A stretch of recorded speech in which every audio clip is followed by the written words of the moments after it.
Okay, what do we got here? We got Advanced Paris, Advanced Paris, Advanced Paris. So basically separates. Bottom one is the preamp. That is the XP700. There is a bigger model. The one above it is the CD9. And then this one is basically their flagship at the time, the XI1100. That is 220 watts per channel, mono with a single toroidal. This is hooked up to the preamp via XLR, and the preamp goes out to the CD player via XLR. Of course, I've got a vinyl player, record player that I hook up to the phono stage within the preamp and is completely controlled by the preamp. I leave the volume about 63 on, that'll go up to 80, but I leave it at about 63. So like 70, almost 76% of what it can do. I like to leave a little headroom. However, the preamp can change things rather quickly. First of all, the preamp is pretty awesome. I would have loved to have gotten the bigger one, but it was the same price as that. So I was like, yeah, I'm going to start out with the smaller stuff first and see how I like separates. I did start with the XI1100. It does have its own DAC. It is a PCM 1792. That is a Texas Instruments, I believe. The preamp also has a DAC chip inside it. The exact same Texas Instrument DAC chip. The XD9 CD player has basically a Wolfson DAC in it. I don't know the numbers, but it has the American little red buffer tubes. This combined is spectacular. Plenty of power. Plenty of features, more hookups on the back than you can shake a stick at. I think if you've seen an Advanced Paris review, you know the thing can connect to just about anything and everything. I absolutely love the Wolfson and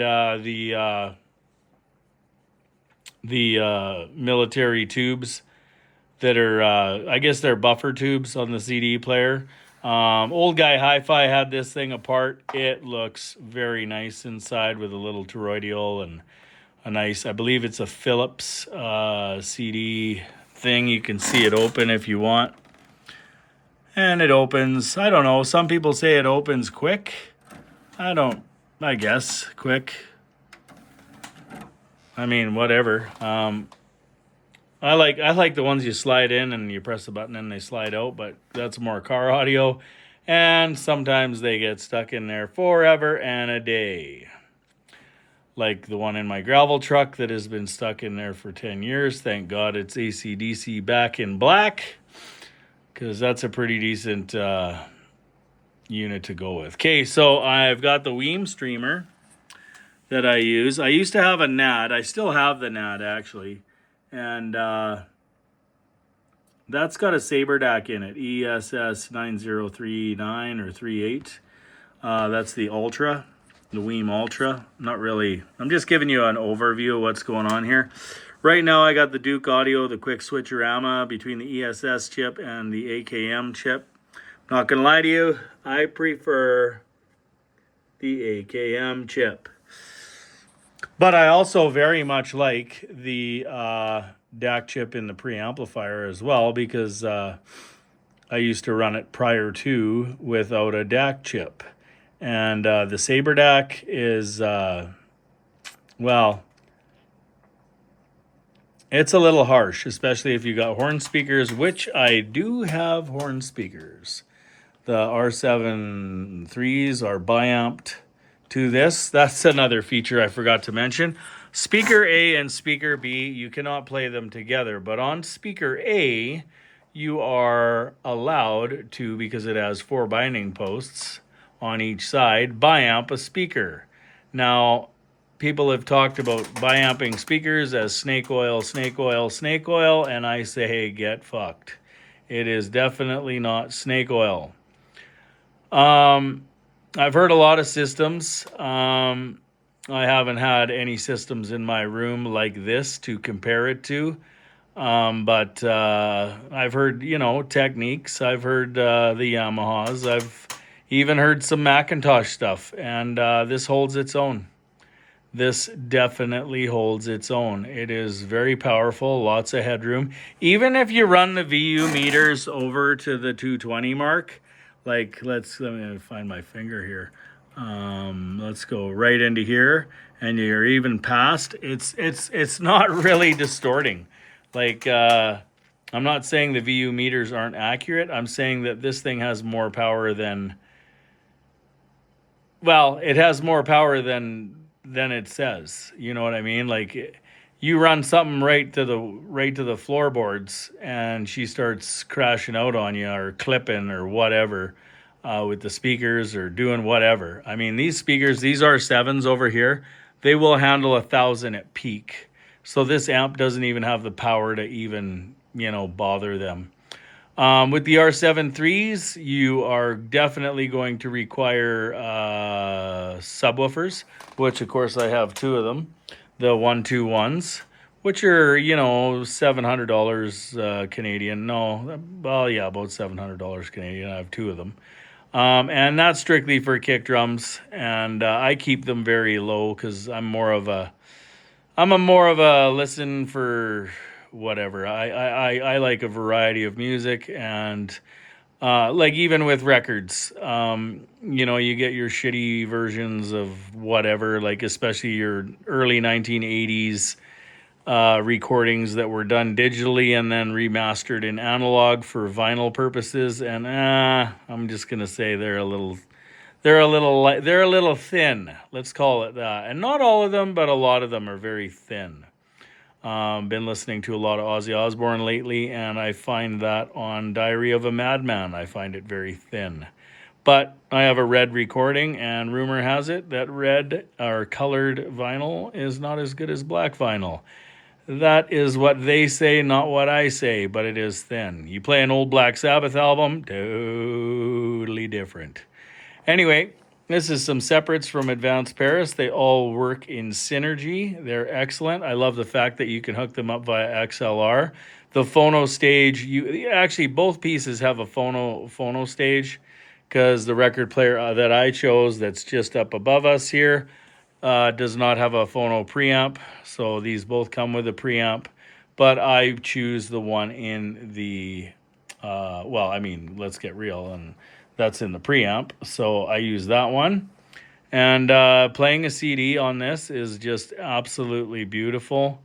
I was going through some stuff on the Weem Stream page through Tidal, and I came across some audiophile test tracks last night. And I'm not going to lie to you, for the very, very, very first time, I listened to a song I had never listened to 4 times. That's how revealing it was. Just absolutely revealing. Anyway, that's a lot of opinions on what I own here.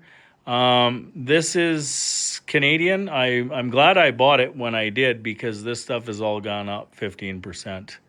And it's not that old, so it's on warranty for quite a lot longer. There's a lot of protection in that amplifier.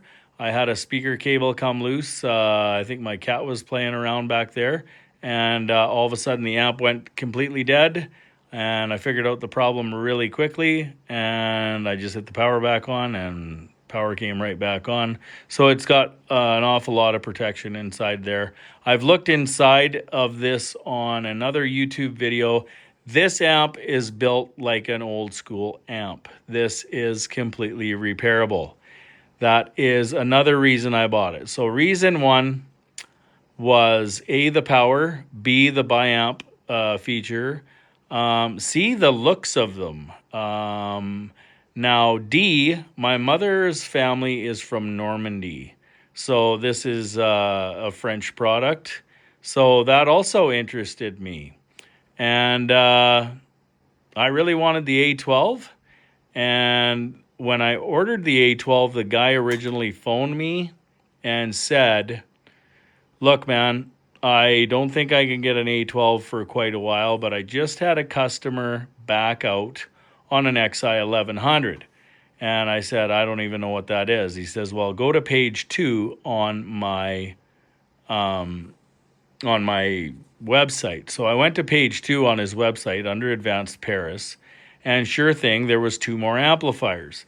And one was the XI 1100, and then one was the preamp for, the bigger preamp, which, I mean, both of them were very, very similar in price. Now, I bought the preamp after, and I bought the CD player after. That's the first piece I bought. He said, if you buy this amplifier right now, I can ship it tomorrow, and I'm going to give you 15% off. I had never even talked to this guy before, man, ever. So he had me at 15% off. So I said, tell me why I should buy it. And he says, pound for pound, it's got the most muscle out there.